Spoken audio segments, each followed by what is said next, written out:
دو مختلف افسانوں کے درمیان ارتباط قائم کرنے کا ہنر وہ ہنر ہے جس میں نیر مسعود کا کوئی شریک نہیں۔ وہ ایک افسانے کی تفصیلات، واقعات کو دوسرے افسانے میں ہنرمندی سے اس طرح شامل کرتے ہیں کہ افسانہ خود اپنے آپ میں مکمل ہونے کے باوجود ایک دوسرے متن کی تشکیل میں بھی شریک ہوتا ہے۔ مثلاً جانوس میں ایک شخص افسانے کے راوی کو کہتا ہے کہ وہ یہی لکھنؤ کا رہنے والا ہے اور یہاں نواب سہراب کی حویلی اس کے خاندان کی تھی جو اب اس کی نہیں ہے۔ جانوس میں اس مفلوق الحال شخص کی صرف ایک شناخت بتائی گئی ہے کہ اس کا رنگ بہت کالا تھا۔ اب اس مجموعے کے دوسرے افسانے جرگہ میں ایک منظور صاحب نامی شخص نے ایک پرانی حویلی خرید کر اسے پھر سے باز تعمیر کے بعد اس میں پہلی دعوت کی ہے۔ کوٹھی کے سامنے محمد میاں کی چائے کی دکان میں موجود ایک شخص ہے جس کا رنگ سیاہ ہے۔ اس کوٹھی کی باز تعمیر کا حال بیان کر رہا ہے۔ اس گفتگو میں سیاہ رنگ والا شخص بتاتا ہے اس کوٹھی کا سامنا ایسا نہیں جیسا کہ اصل عمارت میں تھا۔ پھر مکالمے کے دوران محمد میاں سے پوچھتا ہے تو تمہیں پتہ ہے حویلی کا سامنا کیسا تھا؟ مجھے پتہ نہیں ہوگا، دوسرے آدمی نے دھیرے سے کہا، اور محمد میاں اچانک افسردہ نظر آنے لگا۔ سچ کہا، خیر چھوڑو، یہ بتاؤ کہیں رہنے کا ٹھکانہ ہوا؟ میری مانو تو وہ ٹھٹک کر رہ گیا۔ سیاہ رنگ والا یہ شخص جس نے چائے والا نواب کہہ کر مخاطب کرتا ہے جانوس کا وہی اجنبی ہے جو کانپور سے واپس لکھنؤ آ گیا ہے اور جس نے ڈاکٹر صاحب کو بتایا تھا کہ اس کی آبائی کوٹھی وہی ہے جسے منظور صاحب نے خرید لی۔ افسانوی مجموعہ عطر کافور کی اشاعت 1990 کے بعد چوتھے مجموعے گنجفہ اشاعت 2008 میں پاک ناموں والا پتھر کے عنوان سے ایک افسانہ شامل ہے۔ اس میں پاک ناموں والے پتھر کو راوی کا خاندانی نشان بتایا گیا ہے جس کی خاطر خون بہا ہے۔ اس افسانے میں وہ استاد بھی موجود ہے جس نے وقفہ میں راوی کو پڑھایا تھا اور طاہرہ بی بی بھی جنہوں نے وقفہ میں راوی کو ایک لڑکی کے ذریعے استاد کے مرنے کی خبر اور ایک سرخ رومال میں رکھی کنجا بھجوائی تھی۔ اس خاندانی نشان کا ذکر نیر مسعود نے اپنے پہلے افسانوی مجموعے کے پہلے افسانے اوجھل میں بھی کیا ہے۔ مثال، میری روانگی سے کئی دن پہلے جب میرے گلے میں پاک ناموں والا پتھر ڈالا گیا جو میرے خاندان میں کئی پشتوں سے چلا آ رہا تھا تو میری بیزاری اور بڑھ گئی۔ نیر مسعود کے افسانوں کا فنی جائزہ لینے پر پتہ چلتا ہے کہ نیر مسعود نے روایت سے انحراف کرتے ہوئے اپنے افسانوں میں وقوع کو مرکز توجہ بنانے کے بجائے لسانی اظہار کو زیادہ اہمیت دی ہے۔ اس لیے ان کے افسانوں میں بیانیہ معروض ہونے کے ساتھ اس میں ممکنہ تمام امکانات کی گنجائش، قول محال کا استعمال، ایک کہانی میں کئی ذیلی قصوں کی موجودگی جس کے نتیجے میں بھول بھلیاں جیسی کیفیت اور ریاضیاتی توازن یعنی ایک جزو کا باریکی سے تذکرہ وغیرہ خصوصیات پائی جاتی ہیں۔ تکنیک کے سلسلے میں نیر مسعود بورخس سے متاثر ہیں اور اسی لیے اپنے افسانے جانوس کے سرنامہ کے طور پر انہوں نے بورخس کا ایک قول "The world unfortunately is real" تحریر کیا ہے۔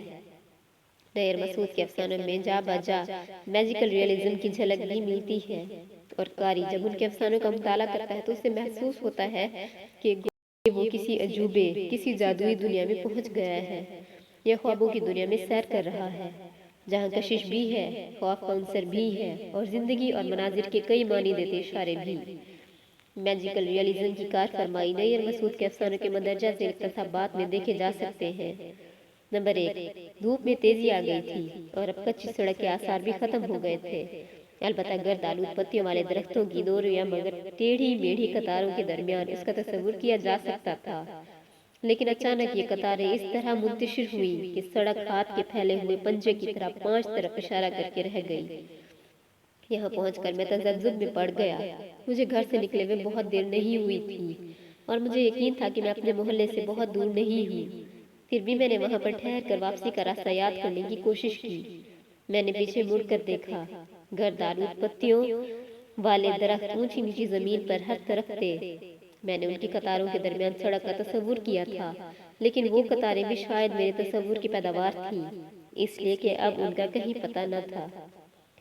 نمبر 2، اس کی نظر اب بھی مجھ پر جمی ہوئی تھی، لیکن یقیناً میں اسے دکھائی نہیں دے رہا تھا۔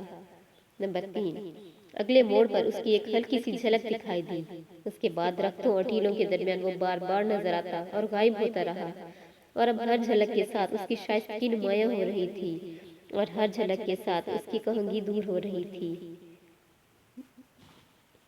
نیر مسعود کے افسانوں میں میجیکل ریئلزم کے عناصر پر گفتگو کرتے ہوئے کچھ ادیبوں نے اپنی رائے اس طرح ظاہر کی عتیق اللہ اپنے مضمون میں فرماتے ہیں، نیر مسعود کے ذہن کی پرتاخ بھی ہماری کلاسیکی داستانوں اور مثنویوں کے ماحول میں ہوئی تھی۔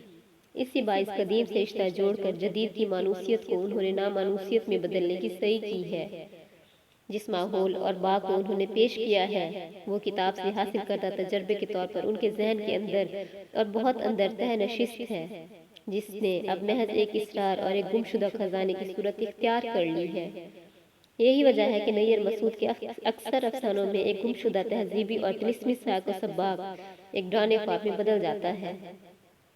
مہدی جعفری نے نیر مسعود کے علامتی بیانیہ کا جائزہ لیتے ہوئے اس خصوصیت کی طرف اشارہ کیا ہے، ان کے افسانے کافکا اور جیسے فنکاروں سے قریب مگر جوائس وغیرہ کی فنکاری سے فاصلے پر ہیں۔ ان کے چند افسانوں میں میجک ریئلزم کی کار فرمائی ہے۔ دیوبندر عصر کی حقیقت پر مبنی میجک ریئلزم کے برخلاف نیر مسعود کی میجک ریئلزم خوابناک علامتوں پر استوار ہے، جبکہ اس کے یہاں موجود ہے۔ نیر مسعود کا فن اتنا محدود نہیں ہے کہ وہ محض لکھنؤ کے زوال کا عالمیہ رقم کرے۔ دراصل وہ فنا کا افسانہ لکھتے ہیں۔ صاف اور لطیف زبان کے باوجود نیر مسعود کے افسانے قارئین کے لیے پیچیدہ ہوتے ہیں۔ ان اقتباسات سے حقیقت واضح ہو جاتی ہے کہ نیر مسعود کے افسانوں کے کینوس پر میجیکل ریئلزم کی جا بجا کار فرمائی ہے، جس کے نتیجے میں ان کے افسانے مبہم، خوابناک اور خوف کی فضائیہ معلوم ہوتے ہیں۔ نیر مسعود کے افسانوی مجموعہ عطر کافور کے سارے افسانے علامتی قسم کے ہیں۔ ان میں مرکزی افسانہ عطر کافور علامتی قسم کے افسانے کی بہترین مثال ہے۔ اس میں کافور اور عطر کافور مختلف معنوں میں استعمال ہوئے ہیں۔ کافور کا مفہوم انسان کا وجود اور اس کی شخصیت سے متعلق ہے۔ افسانے میں چوکور مرتبان جس میں کافور رکھا ہے انسان کا جسم، مرتبان میں رکھا کافور انسان کا وجود اور اس کی خوشبو روح ہے جو دوسروں کو متاثر کرتی رہتی ہے۔ انسان کا وجود رفتہ رفتہ موت کی طرف بڑھتا رہتا ہے، جس طرح کافور خوشبو کے ساتھ دھیرے دھیرے اٹھتا رہتا ہے۔ کچھ وقفے کے بعد کافور کی طرح انسان کا وجود عدم میں گم ہو جاتا ہے۔ عطر کافور دو معنوں میں استعمال ہوا ہے۔ عطر کافور سے مراد نیر مسعود کے افسانے ہیں جو بظاہر سادہ، جذبات سے خالی اور ویرانی جیسی کیفیت لیے ہوتے ہیں۔ جس طرح عطر کافور میں کوئی رنگ نہیں ہوتا اور اس کی خوشبو سے موت، بیزاری اور عدم کا تصور ذہن میں آتا ہے، لیکن افسانوں کا جب بغور مطالعہ کیا جاتا ہے تو ان میں فنا پذیری اور نظام قدرت سے متعلق فلسفے چھپے ہوتے ہیں۔ عطر کافور جو بے رنگ اور اس میں کوئی خوشبو نہیں ہوتی ہے، افسانے کی ہیروئن محروف سلطان کا تلازمہ ہے، کیونکہ محروف بھی جذبات سے خالی کردار ہے جو رفتہ رفتہ مرض کے سبب موت کے قریب ہوتی جاتی ہے اور اخیر میں اس کا وجود ختم ہو جاتا ہے۔ نیر مسعود کے افسانوں کا موضوعاتی مطالعہ کیا جاتا ہے تو افسانوں میں موضوعاتی وحدت دیکھنے کو ملتی ہے۔ اگر موضوعاتی وحدت سے افسانوں کو بچایا گیا ہوتا تو ان کی ادبی اہمیت اور زیادہ ہوتی، ساتھ ہی وسعت پیدا ہونے کے زیادہ امکانات ہوتے۔ اس کے علاوہ ان کے افسانوں میں موجود کرداروں کے اعمال و کیفیات میں بھی یکسانیت پائی جاتی ہے۔ ان کے تمام افسانوں پر نگاہ ڈالنے پر یہ اندازہ ہوتا ہے کہ بیشتر کردار کسی نہ کسی بیماری میں مبتلا ہیں۔ ان کے زیادہ تر افسانے علالت، معالج اور تیماردار کے ذکر سے خالی نہیں ہیں۔ بہت سے کردار سحر کے اثر میں مبتلا لگتے ہیں۔ اس کے علاوہ کرداروں پر اکثر کسی نہ کسی مرحلہ میں غنودگی ضرور طاری ہوتی ہے۔ افسانوی مجموعہ سیمیا میں شامل افسانے اوجھل اور مسکن میں مرکزی کردار بولنا اور سوچنا چھوڑ دیتے ہیں۔ سیمیا کے بیشتر کردار سحر گزیدہ معلوم ہوتے ہیں۔ ان کے اعمال و افعال سے وہ کسی قدیم داستان کے مافوق الفطری کردار لگتے ہیں۔ دوسری بات جو شدت کے ساتھ محسوس ہوتی ہے وہ یہ ہے کہ ان کے یہاں رمز و اشارات کثرت سے پائے جاتے ہیں۔